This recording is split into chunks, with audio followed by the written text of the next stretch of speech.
your trusted source for news and analysis about Chicago White Sox prospects and player development, covering the Major League Baseball draft and international market, plus the action in Kannapolis, Winston-Salem, Birmingham, and Charlotte. This is the FutureSox Podcast.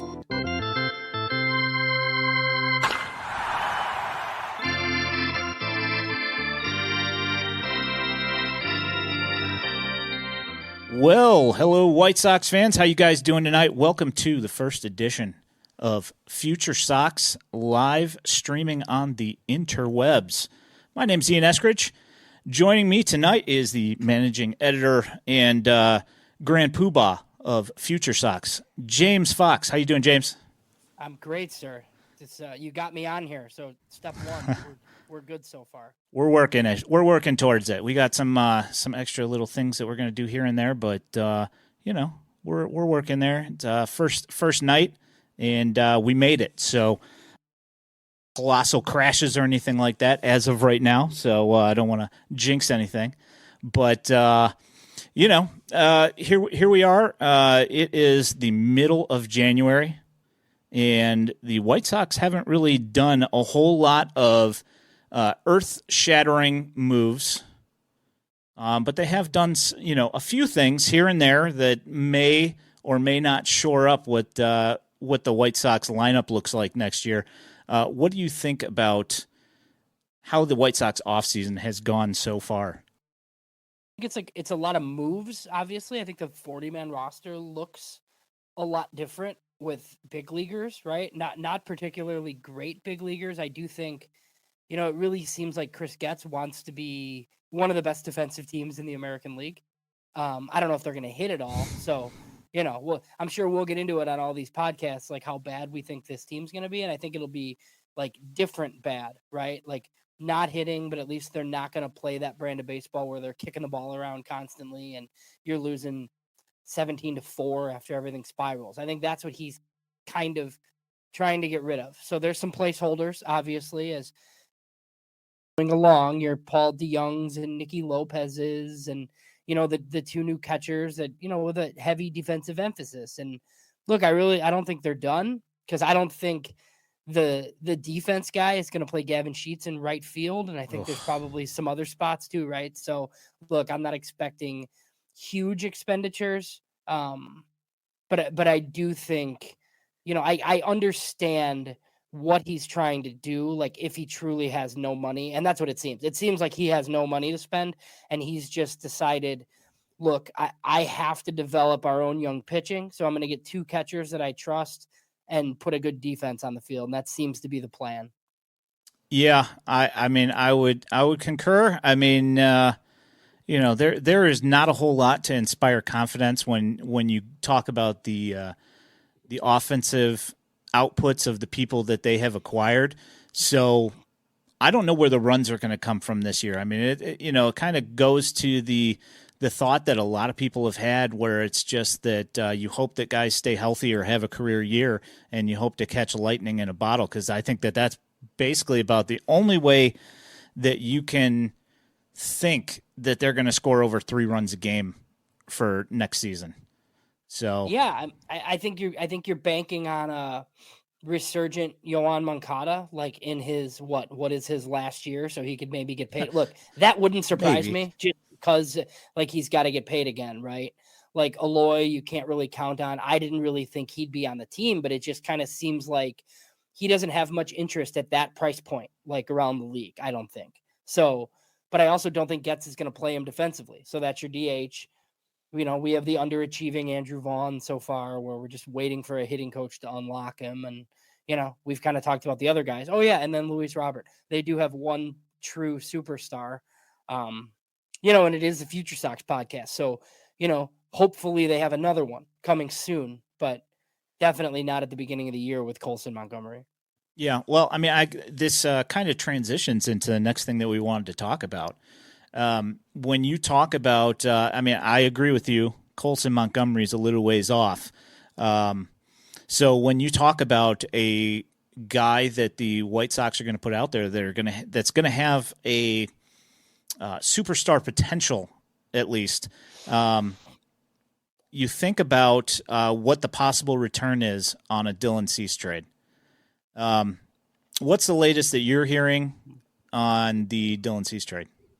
Well, so like I think we've heard Baltimore since the deadline, but the problem with Baltimore is like Mike Elias he was in Houston. Houston never really traded their top prospects, and it seems like Baltimore doesn't want to either. And when you look at their prospect list anywhere, they're loaded with guys that are 22 to 25, and they don't have spots for all of them. But Elias doesn't really care, I don't think, about that. So, look, like I was hoping that they'd get a bunch of big market clubs in this thing. Red Sox, Mets, Yankees, and they would push Baltimore, Cincinnati, some of these other teams to make a move. I'm not going to say Chris Getz overplayed his hand, because if you made me bet, I still think Cease is not on the White Sox.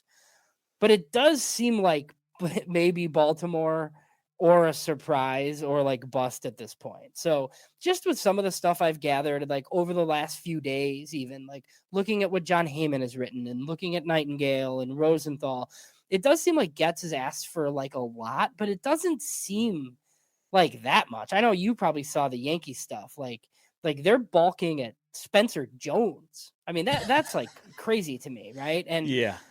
So I think with Baltimore, like the Sox are probably asking for 2 of their big 5. And look, I think people listening to this probably know who that is. I include Jordan Westburg in that. I don't think that's really realistic, but I think something headlined by Heston Kierstead or Westburg, and then some of their guys further away. Like, I think that's probably a match. I'm hoping that Chris Getz, has like a drop dead deal that he knows he'll do, that he just hasn't come to the table with yet, right? He's still holding out for as much as possible. He's being told no. But then, like 2 weeks from now, he's like, okay, I'll take this. And then like it happens. I'm hoping that's what it is, because I am scared to death of him pitching opening day for the White Sox. Because I just, not that I don't want to see Dylan Cease. Like, it doesn't matter. The White Sox aren't tanking this year, like on purpose because of the draft pick stuff. I just don't want anything to happen to him or have him pitch poorly, because they really need this trade return in order to be good again anytime soon. Yeah. I'm kind of on the same wavelength as you here. I don't think that he's asking too much for Dylan Cease. I think that the thing is that obviously Elias is prospect hugging pretty big, and I'd say probably the Yankees are as well. And to me, it seems like both of them have like some sort of a, not that Dylan Cease is going to cost them a lot of money, because we know, with his arbitration number just hitting at $8 million, that, monetarily speaking, Cease is not going to cost. He's probably the best cost to results ratio that you're going to get that's out there right now. But, I just don't see, maybe they're just trying to not spend money here. I don't know. I'm still trying to figure out what's going on here as well, because there's a reason why a trade hasn't happened yet. And it's probably because Getz is asking for a reasonable return, and they're just not ready to give it up yet. I could see that. And the thing that I found interesting, so John Heyman mentioned like a few days ago, and I don't know exactly how it was written, but he said that the White Sox want Jordan Westburg, essentially, right? Now, Jordan Westburg isn't on prospect lists anymore. He's graduated. So some of the White Sox fans I talk to like are convinced that means he's like not a top prospect anymore. Obviously that's that's not really how this works. But then I saw today from Bob Nightingale that, they asked for that they're not going to do a deal without one of Kauser or Kierstead. So then I just kind of put together, like, look, that seems to be where a holdup is, right? Like, I don't think Jordan Westburg is a second piece. I think it is unrealistic if they're asking for one of Kauser or Kierstead and Westburg and other stuff. So I could see where, like, that would be an issue if that's what it is. But to me, like, some of the packages I've seen, I don't have much interest in Joey Ortiz. I mean, that's a 26-year-old all glove guy he's a big leaguer, but like that's just like not what the White Sox need. Like Norby can really hit, but like he might be a left fielder. Like, to me, that's why, like, and some people disagreed, and I put this on some forums and on Twitter. Like, the 2 guys that I think are sleepers in that system that are going to be top 100 prospects this year are Dylan Beavers, who was a, like a supplemental first rounder, I think, out of Cal last year, the year before. And then a right-hander, Chase McDermott. Like, if you could get both of those guys, but Westberg had to be your headliner, I think I'd almost prefer that to like a Kjerstad package where we have to take Joey Ortiz and like some filler. I just, there's certain guys in that system that just don't really do much for me. So I was really hoping that the Yankees would step up here, but it doesn't really sound like they're going to.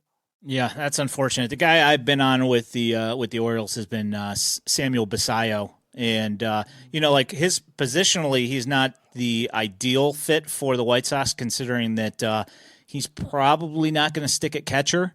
But, I mean, prodigious power and has looked really good. I mean, I think he played in 3 levels last year. And that's a guy that I'd like to take a stab at if he's going to be, like if your secondary guy is going to be a little bit lower, but they're saying now that he's going to end up like top 3, possibly top 3 in the system, when the rankings come out. So I don't know. We'll see. Yeah, it seems like Mayo and Basallo have jumped those other guys, the guys that we've kind of, I mean, obviously Jackson Holliday is number 1, like in all of baseball, right? But if Cowser and Kjerstad are still on lists, it seems like Mayo and Basallo might have jumped in front of those guys. Now, like a lot of Cowser's value is like him staying in center field, which to the White Sox, like, isn't that important because like Luis Robert's going to be in center field. So, and that's the other thing with Baltimore too, is like, there's first base risk with Kjerstad. For like the White Sox, it's not that big a deal because I think he's going to mash and he hits left-handed, so we can find a spot, right? But if you're Baltimore, you already have Adley Rutschman. Kjerstad could end up at first. Basallo could end up at first. Mayo could end up at first. So, and look, like Mike Elias typically hasn't really cared, right? Because it'll all sort itself out in the end. And I think they'd like to make a trade. So yeah, I mean, whatever it is, they either are unwilling to make any sort of trade, or Chris Getz is still asking for a little bit too much. We'll see if Getz comes down at all and see if they can get this done. Yeah. Well, one of the things that a lot of people are worried about is the starting rotation. And I know that you just did a feature on Sox in the Basement, and one of the things that you guys talked about was the starting rotation. And one of the things, to me personally, is absurd. But, one of the things that's been talked about in the last week is Garrett Crochet making a run at being a starter. How much run do you think that has? Do you think that that's even close to being a realistic thing this next season, other than if it's in the minors? I think it has to be in the minors. If they're doing it, it's in the minors, and you get your year of control back and you see what you can do. I mean, look, I was like, when they made that pick, we hosted a show live, I believe, and there was a lot of talk with me and Josh Nelson, and Rankin didn't do that one, I don't think. And Josh was convinced from the beginning, like, he's a reliever. He watched a lot of college baseball, way more than I do. And, I just kind of knew what the experts were saying and what Mike Shirley had said. And some people did legit think that he could start. Like, he had good enough stuff to start. Mike Shirley said after the draft, like, we think he's a number 3 starter, right? Well, pandemic happens. We're all wowed by him coming out in relief against Cincy. And then the turning point, I think, was that next offseason when they should have been stretching this kid out, to whatever. Even if he's not starting, like, at least you're using him 70 plus innings, right? Like in some sort of high leverage relief role, but you could throw 2 2/3 occasionally. But no, like, Tony La Russa needs a loogie, and that's essentially what they turned this guy into. And then he's been hurt since. So the one thing, like, I don't mind them trying this because, like, I'm not sold that he can, like, pitch in high leverage anyway. Like, right. I don't know that he can throw 4 to 5 times a week. So you might as well try this and see if you can salvage something. But trust me, like, we've talked about this a ton on the show. Like, I don't know how you ever build up enough innings for him to be like an actual starting pitcher. So yeah, I mean, we'll see. I think he'll either be in Birmingham or Charlotte with this collection of guys that we're going to talk about. But I mean, yeah, that's the only way. I mean, they cannot, like, throw him out there every 5 days in Chicago. It's not going to work that way. Yeah, it's, and this is like something that I've been saying for ages is that 101 mile an hour Garrett Crochet, fantastic, but is that going to be is that going to be something that you're going to be able to use for more than an inning or two as a long relief guy? Is this something that you're going to be able to use in for 5-6 innings as a starter?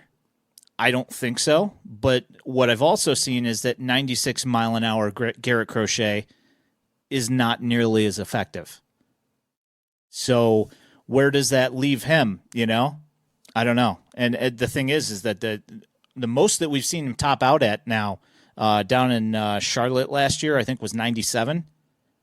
So, if he's not getting back up to that elite velo, what are we even looking at anymore? Right, and he hasn't thrown the secondaries enough to have any idea whether they're even playable, right? Like if it's a plus slider and a pretty good change and he's 96 to 98, like okay, fine. But it hasn't been that. He's been fastball only, he walks guys, he's been hurt. So yeah, I mean it's not great, man, but it all goes back to kind of, you're taking a guy with that low innings, like with the 11th overall pick in the draft. Like I kind of hated it from the beginning because it's just not the way that I typically like to do things. Like if there's that much reliever risk, like what are you doing that high? But at this point, if you're Chris Getz, you just want to salvage something like out of the situation. And Chris Getz has, he doesn't owe anything to Garrett Crochet. Like he doesn't need Garrett Crochet to be on the big league team. If he's got to go down, he's got to go down. Whether fans or whoever consider that service time manipulation or whatever. Like, but this experiment is not one that's going to be conjured up in the big leagues. Yeah, like Getz has got to salvage some sort of value here, because if I mean he doesn't have to, I guess, but he's going to at least try to get some value out of this, because at this point, if you don't get, you're just looking at a wasted pick at that point. Speaking of wasted picks and meddling in drafts, Jeremy Haber is being said to be an advisor, and is I don't know, they're shipping him off to the Arctic Circle or something to go work somewhere else. Shipping out to Boston, I think. Ship it out to Boston. I don't think they'd take him. But Jeremy Haber's on his way out. How are you feeling about that turn of events? Yeah, so I think it's positive. I've met Jeremy Haber a couple times and had like positive interactions. But the one thing I will say is, like, from talking to amateur scouts and just, other people around draft time, he had a lot of influence in the draft room. And from what I've kind of gathered is, like, it's a lot of influence that he shouldn't necessarily have. Now, you always hear occasionally about Ken Williams comes in the room and puts his foot down. You're the executive vice president of the organization. Like, it is what it is. I hate it, right? But it's Ken Williams. Jeremy Haber's sitting there on his computer telling you to take a college hitter when, the entire staff is like on board with taking a prep guy and going the whole strategy. Like, it's probably kind of annoying, but, you can choose to be one of 30 big league scouting directors, or you can quit at that point, So I think it's kind of, not that Mike Shirley and his staff didn't like Jacob Gonzalez, but like, I wasn't expecting that pick because, I had kind of been under the impression that if it wasn't going to be Blake Mitchell, who was already gone, by the way, he went to Kansas City, there were a couple other high school guys that I was expecting. And then all of a sudden it was Jacob Gonzalez, and then Jacob Gonzalez signed for as cheap as he signed for. So yeah, look, I can't tell you that they're going to make the proper picks every year with Mike Shirley and his staff picking the guys, but at least you're letting the guys that are doing the work make the pick or make the suggestion, right? Like, if they draft somebody that stinks, it's ultimately going to fall on Chris Getz, right? It's going to fall on the general manager. Like, nobody's talking about, like, okay, maybe some of us are, right? And Nick Hostetler was a really good man too. But, like, when people talk about Zach Collins and, some of the other busts, like, that's on Rick Hahn, because Rick Hahn was the GM, right? So that's ultimately what it's going to be. But I do think it sounds like Chris Getz, at least like the people that he puts in place, like department heads, are like able to do their jobs. So that's one thing I am looking forward to going forward. I wish Jeremy Haber the best, but when you're going to clean out, I like full clean outs like this. So it's good that you don't really have many hangers on. Yeah, I mean, this is the same thing I said about Hostetler, a super nice guy. But at the end of the day, the results are what the results are. And, we've seen with the team, regardless of, what his station was with everything, is that I'm with you. The full clean out would have been ideal, but, we still have Getz around. So that is what that is. And we'll see ultimately how that unfolds. Well, and I've heard positives there though, right? Like at least the good thing is like I've heard if they're gonna promote internally, they hired the right guy, right? Because it could have been Jeremy Haber, so. I mean, Chris Getz was the one that was the most qualified. He's brought in people from the outside. I know it's all Kansas City Royals. I know, and even people were mad over Jin Wong this week. He's literally gonna write contracts and exchange arbitration, and that's fine. That's that part's not that big of a deal, right? So look, I'm willing to give Chris Getz the benefit of the doubt. He might be okay. It's just he's in an impossible situation because of who the owner is and because of there was no process towards hiring him. I said that from the beginning. This could work. 3 years from now, we could love Chris Getz, but I mean, he's going to take arrows here initially because he doesn't really have a choice. Yeah, 100%. I mean, there is pretty much, with the way that he was hired, there's no way that he can right off the bat come in with a clean slate and be like, oh no, everything's going to be different, because everybody's got that, he's got that stink of how things turned out on him, regardless of what position he was in, what decisions he was making. There's not really a whole lot he can do there. So tomorrow, the international market opens up. The White Sox have a few guys that are said to be linked to them that they are supposed to be signing with. Why don't you go ahead and tell me about a couple of those, the couple of guys that we do know about at this moment? Yeah, so I'll say I have a piece up on the website. I usually preview the international class, and they have just under $6 million to spend. Last year we know they had similar. They did not spend it all. At least they traded it for two guys that are interesting, right? As instead of what they used to do with the money. But I mean, Eduardo Herrera is their top guy. There's really no way to judge how good these players are. Ben Badler has him ranked 16th, but that's because it's the 16th biggest bonus. So it is $1.8 million that was reported by Fangraphs. And I think he was number 11 at MLB. But I mean, look, for anybody that doesn't know, these kids are usually signed at 13 or 14 years old, and you're projecting a body type. And Eduardo Herrera was a shortstop, and now he's 6'3", 200 pounds, and he's moved to third. And in his write-up at MLB Pipeline, he's being compared to Albert Pujols.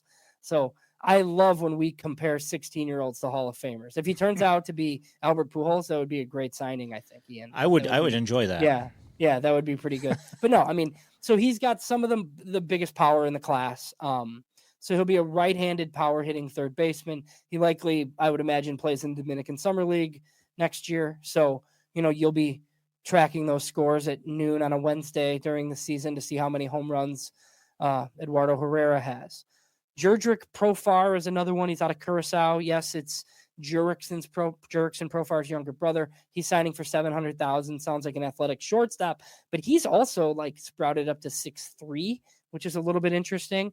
And then the third guy was listed as a catcher, Jesus Promoldi is what it is.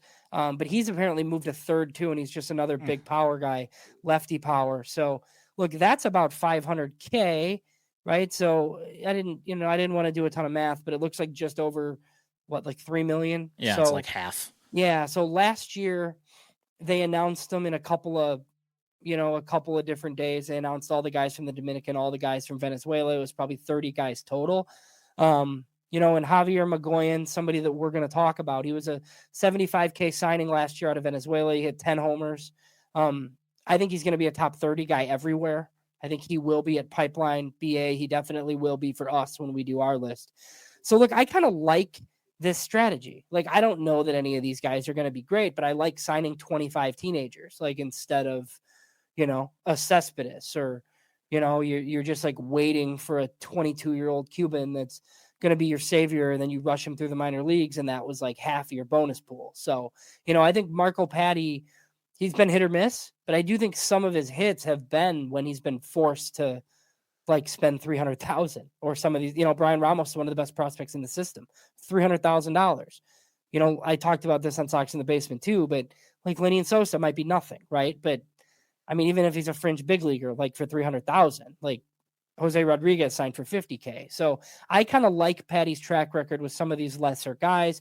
I wouldn't be surprised if he signs a couple of interesting ones, that we follow throughout the season that end up on top 30 lists. So this is a step, I think, in the right direction, because at least they're signing teenagers. All right. Well, let's take this. Okay. So, one thing that we saw this year in the Rule 5, and it's the reason why we got Shane Drowan and Jose Ramirez from the Red Sox, because one thing that the Red Sox do is that they generally sign like 35, 40 guys in the international market, and that's why they can't afford to keep all these guys each year, and they end up having to let guys go through the Rule 5 draft, so we end up with those two guys. Not that they're going to end up sticking, or that, we're going to send them back. They might be good, they might not. We'll see how it works out. But when you look at somebody like, say, the Braves, where they spend their entire bonus on one guy, and then you've got the Red Sox, where they're casting a wide net, I like to say. Where would you rather spend $5 million on one guy?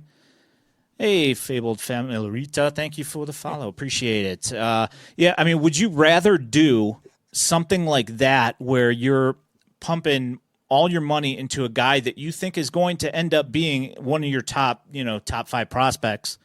Or would you rather look at, spreading that money out to a bunch of people and trying to find, some diamonds in the rough, as opposed to going after these guys that that you're going to have to spend a ton of money on? Where do you sit in that? So I think my preference would be to sign a bunch of guys, but I think like occasionally, if you give $5 million to the best player in the class, that would be fun too. You know what I mean? Like, I don't think you can do that every year. Now, it looks like the Padres have basically made a habit of it, and nobody's going to criticize like the way they do things. Like, so they got Ethan Salas this year. They got the best guy, Leo Dallas DeVry. He's probably about $4 million. But like you said, I mean, the Braves are signing Jose Perdomo. It's like over $5 million. They have the same bonus pool as the White Sox, so like 5.9. So I haven't even really looked closely if they have any other listed signings on Badler's board, but I mean, yeah. So, I mean, look, there's a very good chance that Jose Perdomo is awesome, but if he's not, like, it's your entire bonus pool, right? So, yeah. No, I think I kind of like Cleveland makes a habit too of spreading out the money. And look, and that doesn't mean like everybody's $500K. You could have a couple of $1 million signings in there. You could have a $3 million signing, and then, a bunch of guys for less than that. I think one way to do it is pitching. Like, for anybody that follows this market closely, the pitchers do not make very much money. And when these guys are signed, they're so young that all of a sudden, like, now they're 17, they're throwing 95. And it's like, oh, why did this guy sign for $30,000? It's like, well, because they agreed to a deal when they were 13 years old. So, that's one of the reasons. It's one thing that Houston has done a very good job of. Like, a lot of those pitchers on their big league staff were low dollar signings. They did a really good job with some of those guys in the minors. We're going to have one this year. And Christian Mena, I mean, when he signed with the White Sox, Ben Badler came on this show and kind of raved about him. And like, ever since then, like, my interest was piqued, right? And then you kind of see Mena fly through the system. He had some issues last year, but like, I think that guy's going to pitch in the big leagues this year. So even if that's a number 4 starter, I think they paid him $250,000. Yeah. So, like, I'm a big fan of that. I think you want more cracks at the apple. And like, the biggest reason for that is because you just don't know what these guys are going to develop into, because they're just so young. I think you're bound to get 1 or 2 of them if you sign 25 every year. Yeah, that's kind of how I felt, and that was one thing I was wondering what was going to happen now that that Hahn and Williams are gone. Was Marco Patti's strategy going to be, was he going to be allowed to work the system a little bit more? Yeah, exactly. Who knows? Who knows what's we'll see. Hopefully as we get here, we get to see some more guys, coming in, and we don't have, $2.5 million sitting in the bank, in July, which is something that we're used to seeing, and then them dumping the money off. Let's hope that that's not, what we're looking at here. So. Yeah, I mean, it's a huge problem, and I didn't know what Marco Patti's actual strategy is. We're a decade into Marco Patti. And everybody I talk to that has sources in the Dominican and he's highly respected. Yep. Marco Patti's at these events and people talk about him like he's revered. But then you look at the nature of the White Sox classes and they really are hit or miss. So I mean, is that Jerry Reinsdorf, Ken Williams, the Cuban pipeline thing? They want developed guys already that could get to the majors quickly, and you're spending $2 million on it. Is that them? Is that truly the way Patti would prefer to operate? I don't really know. I know Patti is a little bit older too, and he doesn't have the director of international scouting title. I always kind of note that, right? Marco Patti and Jim Thome have the same title, which is kind of weird to me. But I mean, because one of them is a huge part of the organization, and the other one just walks around at spring training. So I don't. So look, not that I don't know anything about this, right?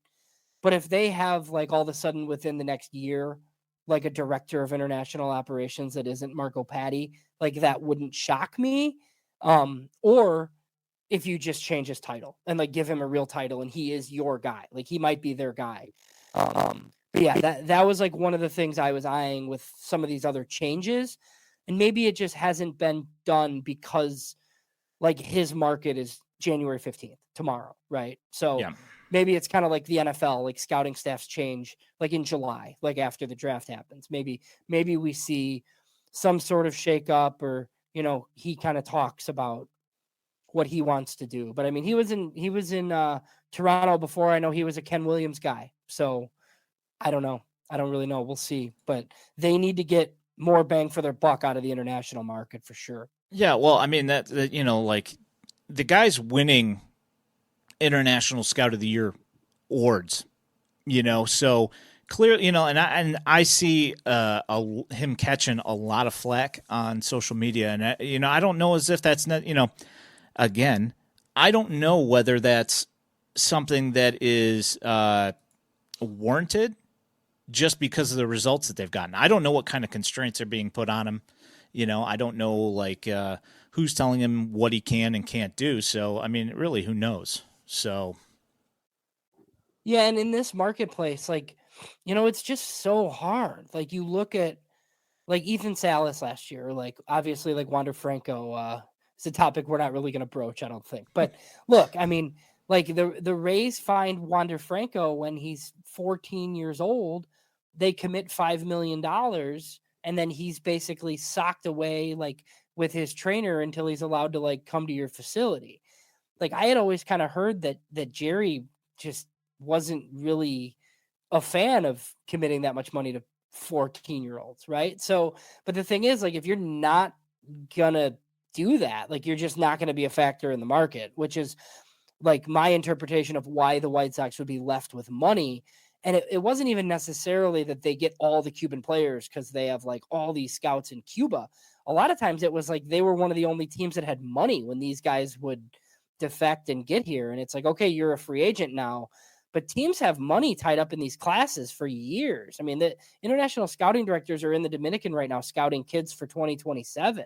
It's just not, you know what I mean? So you could have some stud come off the island, tomorrow that's free to sign with anybody, and nobody'd be able to give him $3 million because everybody's money's all tied up. So I do think that's part of it, right?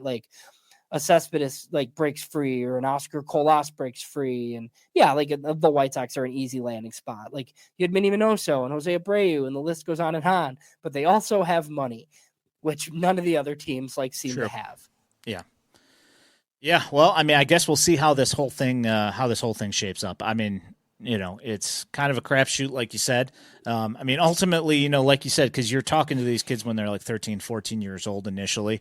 And, Marco Petty's building these relationships, and that's, I mean, realistically, if you look at the White Sox top 30, a good amount of those people are people that Marco Petty brought into the organization. But ultimately, also, when you see the farm rank, is that enough? I don't know. So I guess we'll see. Yeah, I mean, it doesn't seem like it, right? And it seems like all these, like when you see deadline trades, these are the guys that get moved, like all the time. It's always like, somebody's, even if it's just like a throw in, right? Like the Rays do it typically. Like don't give them like a Dominican signing that's in A-ball because they're going to swindle you, right? Like don't trade with the A's. Like who's their top prospect was a throw in from Cleveland. Like it's just absolutely, insane right now. So yeah, they need to do, and even like, look, I mean, like Fernando Tatis Jr., right?